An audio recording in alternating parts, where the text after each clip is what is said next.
Great is thy faithfulness, O God, my Father. There is no shadow of turning with thee, and thou changest not. Thy compassions, they fail not. As thou hast been, thou forever wilt be. And great is thy faithfulness, great is thy faithfulness. Morning by morning, new mercies I see, and all I have needed, thy hand hath provided. And great is thy faithfulness, Lord, unto me.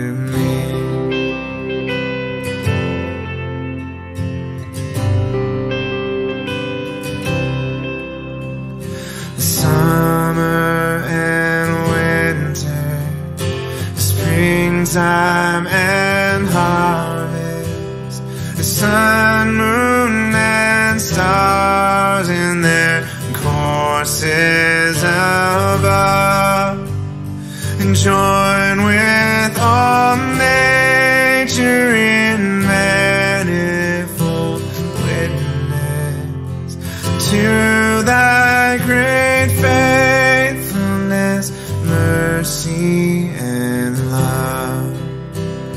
And great is thy faithfulness, great is thy faithfulness. Morning by morning, new mercies I see, and all I have needed, thy hand hath provided. And great is thy faithfulness, Lord, unto me.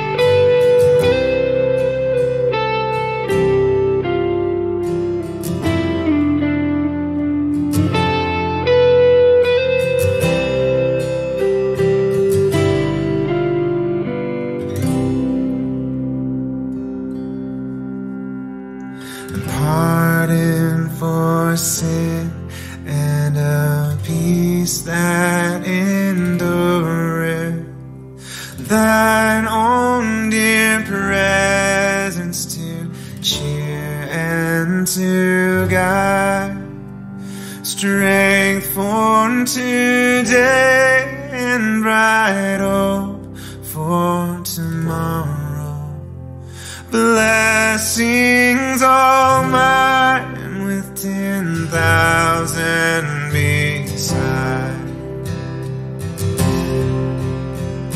Great is thy faithfulness. Great is thy faithfulness. Morning by morning, new mercies I see. And all I have needed, thy hand hath provided. Great is thy faithfulness. Great is thy faithfulness. Great is thy faithfulness, Lord, unto me. Great is... Magandang umaga po sa ating lahat at welcome po sa ating Daily Prayer Covenant. At maraming salamat po sa patuloy na pagsuporta sa ating mga online ministries dito sa St. Paul UMC. At bago po tayo mag-umpisa sa ating devotion ngayong umaga, samahan niyo po muna ako sa panalangin. Panginoon, maraming salamat sa araw na ipinagkaloob niyo po sa amin, Panginoon. At naway, samahan niyo pa rin po kami hanggang sa matapos ang araw na ito, Panginoon. Maraming salamat sa mensahe na ibibigay niyo po sa amin, Panginoon. Naway, maisa-isip, maisa-puso, at i-apply namin ito sa aming mga buhay, Panginoon. Maraming salamat po. Ang lahat po ng dalangin ng aming puso ay tinataas namin sa pangalan mo. Amen at Amen. Ang ating pong devotion for this morning ay tatagpuan po natin sa Book of Habakkuk, chapter 2, verses 1 to 4. And yan. Sa history lang po, or sa background, sa Habakkuk chapter 1 po, si Habakkuk ay nag-a-ask or nagtatanong sa Panginoon or nagko-complain. Ayan. Habakkuk asked hard and honest question to God. Ayan, mababasa po natin dito yung mga tanong niya, yung mga complaints niya sa Panginoon. And in this chapter, sa chapter 2, and sa verses na babasahin natin ngayon, mababasa natin yung respond ng Lord sa kanya. And ito ang answer ng Lord sa mga questions ni Habakkuk. Sabi dito sa Habakkuk 2, verses 2 to 4, "And the Lord answered me, write down the vision, make it plain on tablets, so he may run who reads it. For still the vision awaits its appointed time. It hastens to the end, it will not lie. If it seems slow, wait for it. It surely come, it will not delay. Behold, his soul is puffed up, it is not upright with him, but the righteous shall live by his faith." Ayan. Napakagandang message po. Sa ating mga buhay, no, meron tayong mga tanong. Marami tayong tanong sa mga pinagdadaanan natin. Yan, lalo na kapag yun nga, nasa kalagitnaan tayo ng struggle or ng pagsubok. Marami talaga tayong tanong sa ating mga buhay. Pero paano ba tayo nagtitiwala sa mga gantong panahon?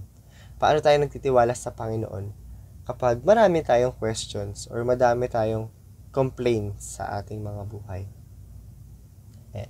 Sa verse po na binasa natin, God is telling us to write down the vision, make it plain on tablets. He is telling us to write down His words and trust on it. This is the rock which we can stand. Tinuturuan po or nire-remind po tayo ng Panginoon na isulat po natin or tandaan po natin yung sinasabi niya, yung mga visions na pinapakita niya sa atin, yung mga words na sinasabi niya through the Bible, diba? In all questions in our life, sa lahat po ng tanong natin sa ating mga buhay, may sagot ang Panginoon. And God is telling us to keep on listening to His words, diba?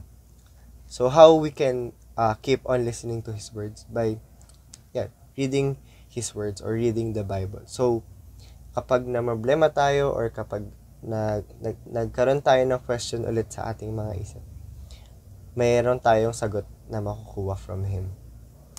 So, read His words so we can run even in difficult times. Itong mga salitang ito, yung kakapitan natin kapag kailangan natin ng lakas, kailangan natin ng sagot sa mga tanong at sa mga pagsubok natin sa buhay. So, trust on His words, lean on His words. And another thing po na God is reminding us is to trust in His timing. Sabi po dun sa verse 3 na binasa natin kanina, "For still the vision awaits its appointed time. It hastens to the end, it will not lie. If it seems slow, wait for it. It will surely come, it will not delay." So, itong vision na ito or itong pangako ng Panginoon sa atin, lahat ng pangako ng Panginoon sa atin, meron itong appointed time or meron itong timing talaga. And yes, iniisip natin na mabagal, iniisip natin na parang walang nangyayari. Hindi natin nakikita na may progress sa ating mga buhay. Pero sabi niya, magtiwala lang tayo sa Kanya. It will surely come. It will not delay. So trust in His timing. Just wait and trust in His timing. Maybe we don't say it now, but let us trust God's timing. Sabi nga sa 2 Corinthians 5 verse 7, "For we live by faith and not by sight."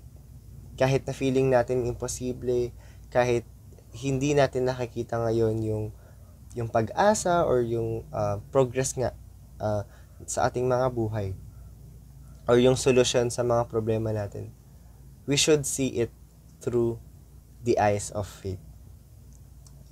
Have faith in Him, not on our own strength, not on our own understanding. And paano tayo magkakaroon ng faith and patience like this, diba? And ng eyes na ganito. Syempre, going back dun sa una nating sinabi, by listening to Him and trusting in His words. So, let us ask God to help us to trust Him always. Trust in His timing and in His word. And when we are full of questions, listen to His words and stand on it. Hold on to it. Wait patiently. It will take place on the right time and it will not be delayed. So, let us pray. Heavenly Father, we thank You for this word. Kailangan po talaga namin ito, Panginoon. Panginoon, tulungan Niyo po kami na patuloy na magtiwala sa Iyo, Panginoon. Patuloy na mag-lean sa Iyong mga salita, Panginoon. Panginoon, marami man kaming question sa aming mga utak, Panginoon, ngayon, sa aming mga puso, Panginoon. Pero naniniwala kami na lahat ng visions and lahat ng pangako Mo ay nakalaan sa tamang oras, Panginoon. Bagamat nag-struggle kami ngayon, Panginoon, naniniwala kami na Your timing is perfect, Panginoon. Panginoon, maraming salamat and help us to pray, to meditate on Your word, Panginoon, to trust You more, Panginoon. Maraming salamat at ang lahat ng dalangin ng aming puso, ang lahat ng desires, ang lahat concerns ng aming mga puso ay itinataas namin sa pangalan Mo. Amen.